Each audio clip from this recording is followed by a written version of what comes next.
You are now tuned in to the 411 for your fantasy football with your host, Autumn Wind Williams.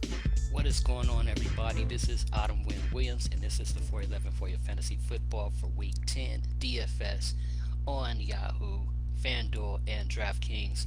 This video, I'll give you my core plays at quarterback, running back, wide receiver, tight end, and of course the defense. Don't forget to like, subscribe, comment below, hit the bell icon so you know the next time I'm making a video. Sometimes I make videos randomly, like this past Monday night I made one first look video, first time I ever did it, just to try to get a good grasp on the entire slate and figure out different options that I had. If you don't like the video, be sure to click the dislike button. But anyway, what I want you to do in the comments, put if you want to make a suggestion what not to play that I have in my core, or if you have a better play, put that. Don't just say I hate your plays and nothing else. Get some feedback, man. If you're going to say you hate the plays, give a reason why. Break it down statistically or matchup wise, or if it's weather involved too. And that's what I'm going to talk about also as far as this weather. Like when I made the video Monday, it got put on YouTube Tuesday night. I had looked back at it and I felt like Aaron Rodgers should have been my quarterback, because I was looking at the high implied team total.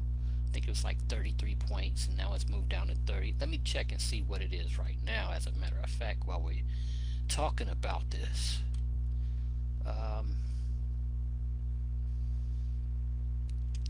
I don't think I have that link up anymore. But anyway, no need. If you really want to find it, you can find it on Fantasy Labs and various other places on the interwebs. What I need to talk about though is is the reason why I jumped off of Aaron Rodgers, and it's because this morning they were talking about high wind, about 26 miles per hour northwest with snow, and then I say around 3 o'clock today they were talking about light rain and wind, and it just got a lot of red flags around that game now with Green Bay Packers and Jaguars as far as throwing offense, where I'm just taking a deep dive off of that game when it comes to the offense passing. Yeah, right now it's 27 miles per hour west, wind northwest, and possible light rain. It's 36 degrees. It's a lot of wind again this Sunday. It reminds me about 2 weeks ago when I was playing Las Vegas Traders, Derek Carr quarterback, against the Browns, and it was a lot of wind, and that really screwed me. So I'm not trying to go down that road again. You learn from your mistakes. Even though Aaron Rodgers is a good quarterback in the cold weather, it's just too many red flags. So let me tell you the guy I am picking.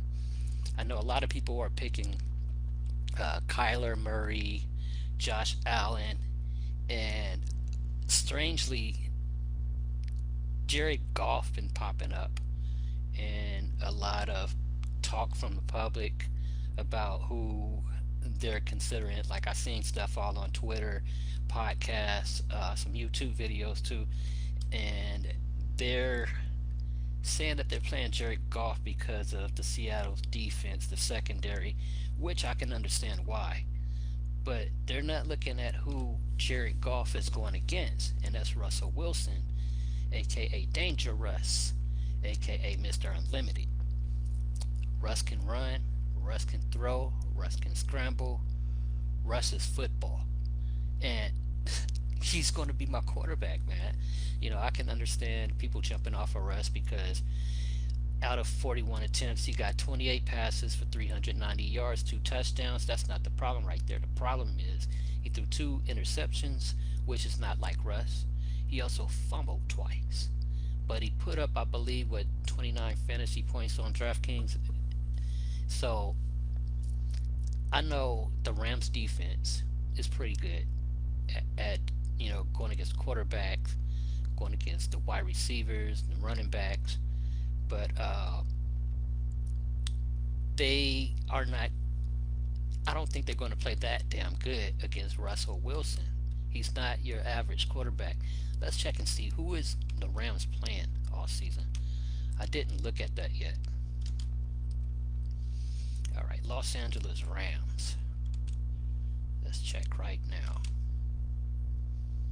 I know their defense is getting selected a lot too because of last game.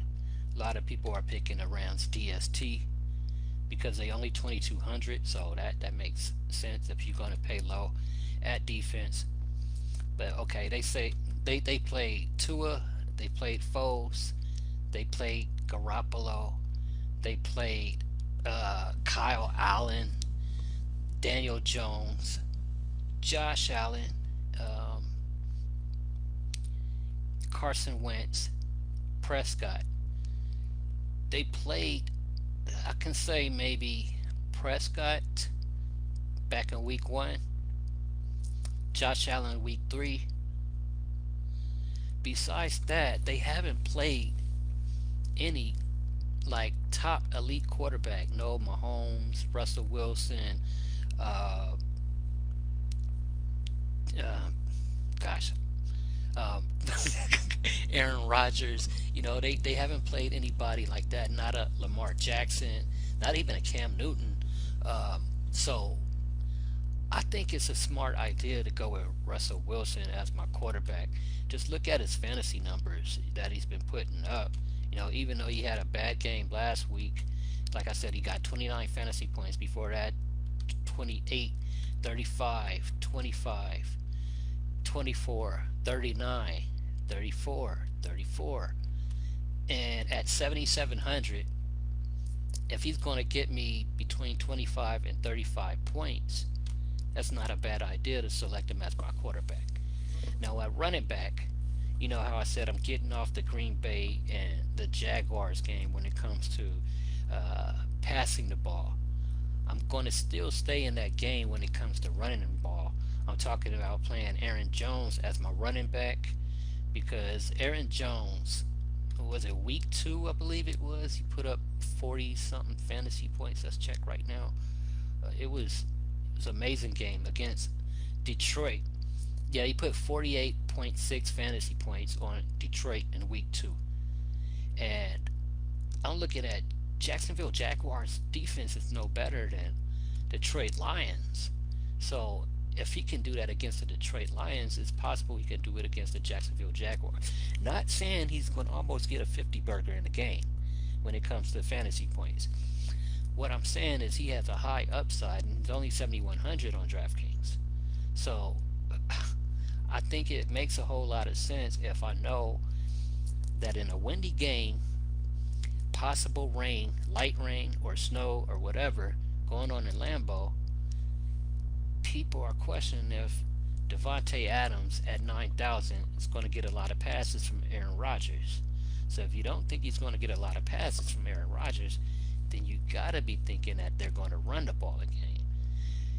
The only worry I have about that is if they give all of those other running backs touches and somehow they get touchdowns and Aaron Jones doesn't.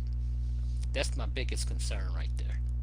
But I'm going to go ahead, put him in my lineup as my number 1 running back. At wide receiver, I'm going to stay in that Seattle Seahawks and LA Rams game. And I'm going to go to the Rams side. It's going to be a game stack. And this is going to be not with Robert Woods, not with Cooper Kupp, but it's going to be with Josh Reynolds. Reason why I got Josh Reynolds, he's getting about the same amount of targets as Robert Woods, who's a little bit more expensive. Cooper Kupp is their most expensive wide receiver. So I feel like if I want part of that game on the other end and to make sure I'm able to pay up higher at my other wide receivers, like say if I want to get a DK Metcalf or a Tyler Lockett in there, I would be able to stack up with Russell Wilson and maybe even pay up at running back somewhere too, along with Aaron Jones. So I got that option as well when I'm looking at Reynolds last week, he got 9 targets. He caught 4 of those for receptions. He only got 8.4 fantasy points. But if you listen to my videos for a while now, I'm going after guys that's getting targets. He got 8 targets in week 7 versus the Bears. He only caught 4 of those, but he got 15.2 fantasy points.